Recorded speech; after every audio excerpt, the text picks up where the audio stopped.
Bonjour tout le monde et bienvenue dans Manga Show, l'émission qui parle des nouveautés manga.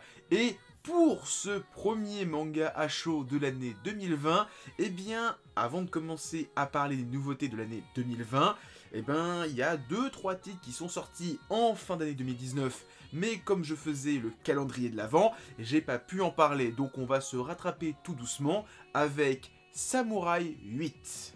Donc préparez-vous à être un samouraï dans l'espace. Résumé. Devenir un samouraï, pour le jeune Hachimaru, né avec un corps fragile, ce rêve semblait irréalisable. Mais un jour, son morne quotidien est bouleversé par l'apparition d'un homme mystérieux avec un corps de chat. Samouraï 8 ou Samouraï 8, c'est un des derniers mangas du Shonen Jump. Et alors, petite spécificité, c'est un manga scénarisé par Masashi Kishimoto, le créateur, le papa de Naruto. Et alors, j'ai pris l'édition Deluxe Collector, voilà, alors que je savais pertinemment que ce manga, ça sentait pas bon. Très clairement, je le dis direct, je suis Otakult, qui est un youtubeur qui parle du Jump et qui fait des analyses de toutes les semaines, des classements des mangas du Jump et comment ils évoluent, les ventes aussi.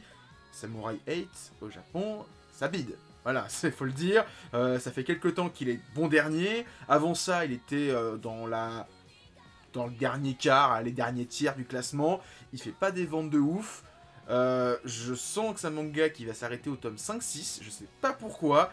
Alors, il y a peut-être encore l'aura de Kishimoto qui peut-être le fait perdurer un petit peu plus longtemps. Mais je peux en citer des exemples de mangaka qui ont fait des super séries, qui ont fait un autre manga juste après, qui a duré 10 tomes parce que c'était de la merde, et ensuite, l'auteur est revenu à son manga initial qui était super célèbre.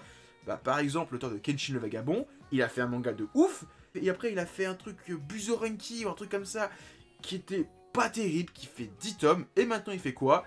Il fait la suite spin-off de Kenshin. Voilà, donc je sens que ça, 10 tomes maxi, ça va s'arrêter, alors que, pourtant, il y a un potentiel de fou. Parce que avec ces 2 tomes, et honnêtement c'est bien qu'on ait les 2 tomes d'un coup, parce que honnêtement après le tome 1 ça vend clairement pas du rêve. Faut vraiment lire les 2 tomes d'un coup pour voir vraiment tout ce qu'a voulu imaginer Kishimoto pour son univers. Et c'est vrai que c'est relativement touffu pour du space opéra, c'est un genre très particulier, et ça sent casse-gueule.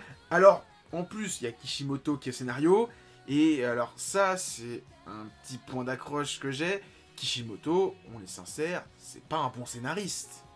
Voilà, Naruto c'est très bien, j'adore Naruto, mais c'est très bien pendant 40-50 tomes. Et les 20 derniers, il a fait n'importe quoi, parce qu'il était au scénario et qu'il faisait un petit peu à la One Again. Et en fait, c'est pas que les 20-30 derniers tomes soient n'importe quoi, c'est qu'il est resté en roue libre pendant 40 tomes, et qu'il savait plus trop où aller, quoi faire, et au bout d'un moment, il était piégé. Alors, là, il est que au scénario, donc peut-être qu'il va pouvoir... J'espère déjà qu'il a appris de ses erreurs, et peut-être qu'il va avoir le temps d'anticiper certaines choses. Là où, quand t'es au dessin et au scénario, t'as pas le temps, tu t'es tout le temps en flux tendu. Et deuxième chose, il est pas au dessin. Et Naruto, on peut dire ce qu'on veut, mais en termes de dessin, ça a claqué sa race. L'auteur, en termes de perspective, en termes de mise en scène, c'était ouf.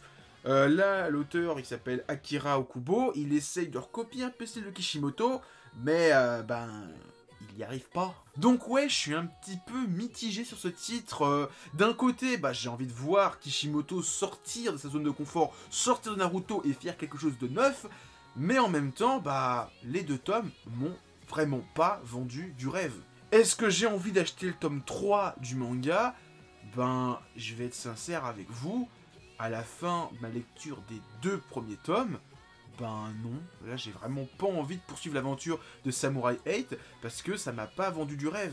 Déjà, comme j'ai dit, ça a pris énormément de temps à se mettre en scène parce que déjà, alors on a l'introduction de Hachimaru qui est très classique, il découvre un grand pouvoir, des grandes responsabilités, et après il y a son maître, et après on nous explique qu'il y a un système de ouais, il y a le samouraï, il y a une créature avec lui, et il y a une princesse qui prend beaucoup de temps, qui est un petit peu bizarre, enfin franchement j'ai pas tout compris, et même la quête initiale de Hachimaru, je sais pas trop c'est quoi son but là, il doit sauver l'univers, mais on sait pas trop de quoi, il y a des gens avec des clés, le manga c'est un peu éparpillé à droite à gauche, a vraiment pas eu le temps de nous dire voilà, c'est ça l'objectif, Luke, tu dois affronter l'Empire Dark Vador. Ben non, là franchement, j'étais pas trop sûr de qu'est-ce qu'il doit faire. Alors oui, j'ai cru comprendre qu'il y avait une sorte d'organisation maléfique de l'espace, tout ça, mais c'est pas forcément très évident à saisir. Et bon, aussi autre chose, le manga va très vite, mais vraiment très vite. On n'a même pas le temps d'apprécier un peu les personnages, de les découvrir, qu'on est déjà dans une grosse quête de il faut sauver l'univers, pas une planète, pas une petite système solaire, non, l'univers. Déjà, rien que ça, c'est énorme. Quand tu compares avec Naruto, le premier tome, on avait quoi? On avait 2, 3, allez peut-être 4 chapitres où on voyait Naruto dans son quotidien de jeune ninja qui faisait des conneries. Hein. On se souvient du premier chapitre où il fait son multiclinge de ouf et il affronte le sensei maléfique. Il y a le deuxième chapitre, c'est Konohamaru, où il rencontre le ninja avec les lunettes noires et à la fin il fait son sexy harem jutsu. Voilà, on découvrait un peu Naruto, on découvrait un peu l'univers de Konoha. Et ensuite, Kishimoto nous a expliquer ce système de vous aurez un prof qui s'appelle Kakashi, vous serez une équipe de 3, et ensuite vous partez en mission. Les missions sont chiantes, et ben vous allez faire une mission un peu plus compliquée, l'arc de Zabuza. Et ça a mis un tome entier pour arriver au début de l'arc de Zabuza. Mais là, dès le début, on nous parle d'un arc de fou furieux, on part dans des délires interplanétaires. On n'a pas le temps de se poser, de savourer, de comprendre un peu les relations entre Hachimaru et son sensei Sha.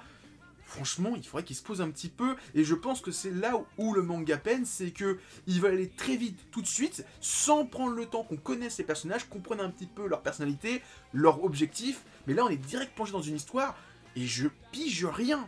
Et donc j'ai pas envie de poursuivre une histoire que je ne comprends pas. Dès les 2 premiers tomes, autant au bout de 10 tomes, tu sais plus trop ce qui se passait avant, je peux comprendre qu'on se souvienne plus de tout, genre... One Piece, au bout de 90 tomes, on se souvient peut-être pas forcément de l'objectif de Zoro, de sa copine Kuna et compagnie, de Usopp, son père, c'est un membre de l'équipage de Shanks. Je peux le comprendre. Mais au bout de 3 tomes, si t'as toujours pas compris ça, c'est bizarre. C'est genre, c'est le 3e tome, c'est tout frais encore dans ta tête. Bah là, j'ai lu 2 tomes, je serais incapable de dire ce qui s'est passé, tellement il s'est passé plein de choses et que j'ai pas eu le temps de comprendre un peu qui est qui. En conclusion, Samurai 8, pour moi, c'est l'un, si ce n'est le gros flop de l'année 2019 en termes de lecture découverte pour moi. Mais j'ai même l'impression que Kana est pas à fond dedans, même si le tome 1, enfin la petite édition du tome 1-2 est vraiment chouette, bah tu sors ça en fin d'année, c'est vraiment le moment où personne va acheter de nouveaux mangas. Là, il y a les fêtes de Noël, ton planning il est déjà plein, c'est le genre de truc que tu sors à la Japan Expo, voilà, Japan Expo, gros moment, gros événement, on sort ça à ce moment-là, pas en fin d'année, enfin, en tout cas, moi c'est mon avis, et je pourrais faire une grande phrase pour conclure, mais en fait, je vais mettre un extrait de Malcolm qui veut dire tout ce que j'ai à dire. Je ne m'attendais à rien, et je suis quand même déçu. Donc voilà, c'était mon manga à chaud sur Samurai 8, comme d'hab, likez, commentez, partagez la vidéo, et en description, il y a des liens vers mon Discord, mon Twitter et mon Instagram. Et moi, comme d'hab, je vous dis à plus et continuez à lire des mangas. Allez, ciao tout le monde.